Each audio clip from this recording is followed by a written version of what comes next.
friends, Dr. Rose here, the Primal Professor. Today we're tackling one of the most hotly debated topics in the carnivore and keto communities, dairy. Some people swear it's a nutrient-rich superfood.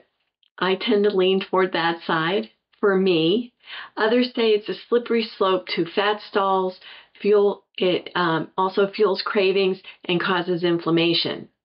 So who's right?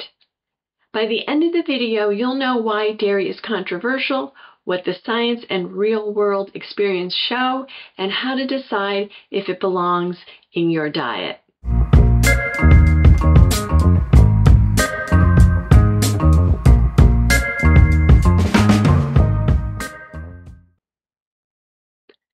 So why is dairy controversial? Dairy is animal-based, but unlike meat, it's calorie-dense, hyper-palatable, and easy to overconsume. A block of cheese, let's face it, can disappear faster than any one of us would like to admit. And creaming your coffee, and suddenly you have hundreds of calories without even noticing. And here's the kicker. While some people thrive on dairy, others report bloating, weight loss stalls, and skin flare-ups. That's where the controversy begins.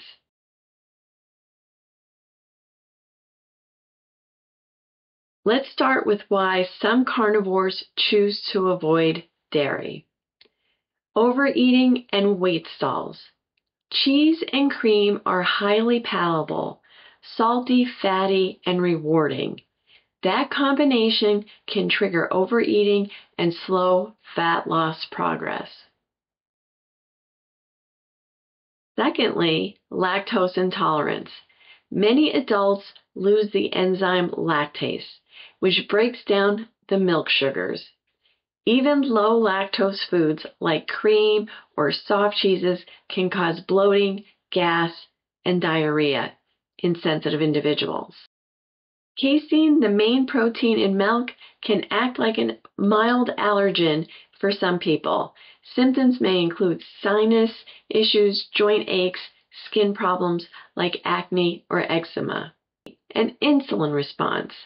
Even though dairy is low carb, some studies suggest that certain dairy proteins can stimulate insulin release more than expected. For someone very insulin resistant, that could matter. Number 4, cravings and trigger foods.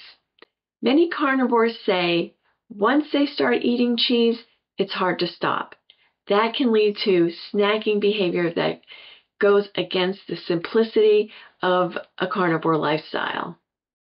So, for these reasons, some strict carnivores decide it's easier just to cut it out completely. All right, so now let's make the case for dairy. We're going to flip this coin.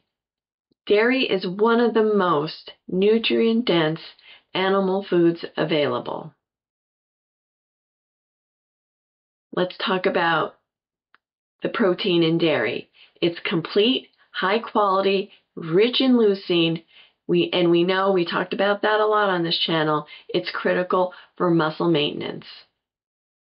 Vitamin K2, my favorite vitamin, especially in hard cheeses like Gouda and Brie, helping calcium go to the bones instead of your arteries.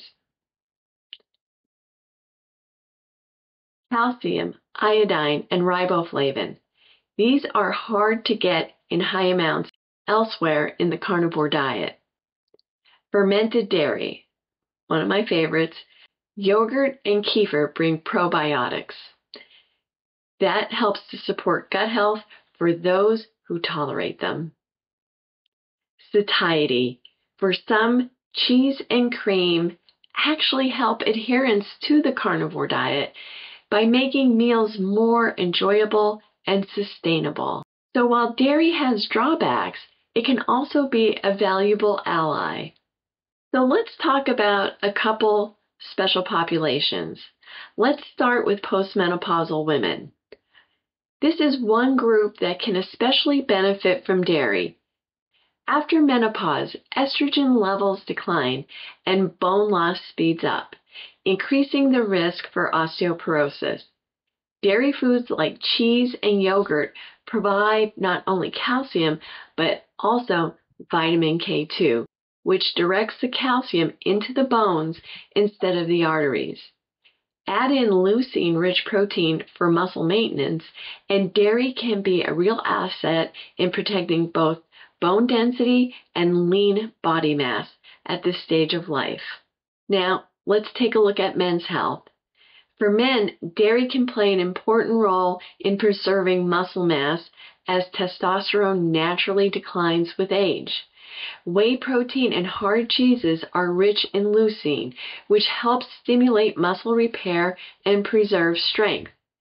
Fermented dairy may also support vascular health, and vitamin K2 helps protect the arteries from calcification, something men are more prone to earlier in life. The key for men, as with women, is sticking with high-quality, full-fat, minimally processed dairy rather than relying on low-fat or ultra-processed products. So let's find the middle ground. Here's where I land. Dairy is optional.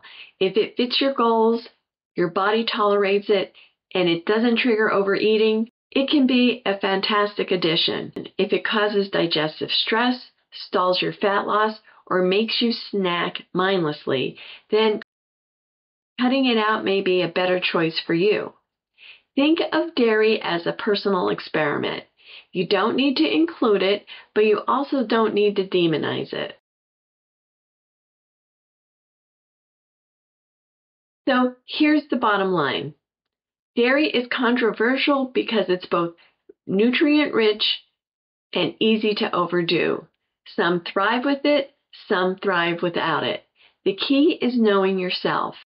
Now, I want to hear from you. Do you include dairy in your carnivore or keto lifestyle, or have you cut it out completely? Drop your answer in the comments because your experience can help someone else. If this video helped you, hit like, subscribe for more science-backed keto and carnivore education. So check out my ebook, Keto Made Simple. It's linked below.